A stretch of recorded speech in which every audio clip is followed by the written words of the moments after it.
कसं आहे भावानं वार उडणाऱ्या चटईवर राक्षसाला झोप म्हटलं, चटई उडायची नाही. झोपलेल्या राक्षसाला लाल्याबाईनं हळूच स्प्राईट प्यासाठी उठवलं की राक्षसानं गलास पुढं करत बस म्हणला मला बी याद द्या. लाल्यानं भरलेला गलास देतो ना देतो तोवर तिकडून मस्तपैकी काटानं भरलेलं मटणाचा रस्सा आणला. कारण आज आलो होतो जेवायला. मटणाचा रस्सा बघून राक्षसानं जीभ लपलं पाहिजे. आणि मग लाल्यानं 2 खडं आणि 2 वजडीचं तुकडं देऊन म्हटला तू एवढंच खा. मग दिलेल्या मटणाला जागायचं म्हणून राक्षसानं लगेच म्हटलं सुका बिका का हाय का.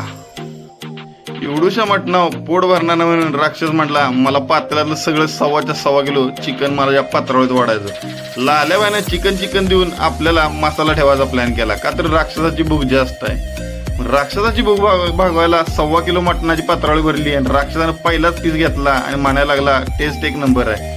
तोपर्यंत ज्या गावची जत्रा होती त्यानं काकडीचा खुर्दा आणून ठेवला आणि बघतो तोपर्यंत राक्षसानं 1.25 किलो चिकनच्या याला टिंब लावून नुसतं हाडं चोकत म्हणला तुम्हाला काय का. त्याला म्हटलं तुझं भरलं की आमचं भागतं या.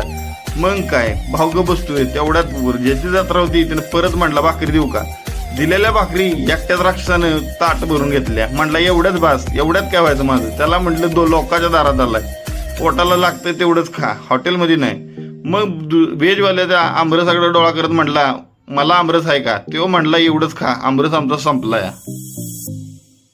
भावानं जत्रेचं नियोजन मात्र एक नंबर केलं होतं. पिपरणीच्या झाडाखाली चटई टाकून सगळ्यांना जेवाय बसवलं होतं. व्हेजवाल्याला व्हेज, नॉनव्हेजवाल्याला नॉनव्हेज असं भावानं नियोजन लावलेलं होतं. नॉनव्हेजचा आमचा बाकासूर असलेला राक्षसानं तो पातेल्यावरून चिकन संपवलं आणि आम्हाला म्हटला तुमच्या वाटणीला काय आहे का.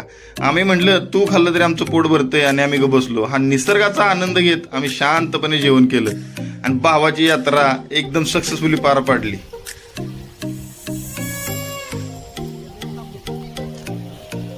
मला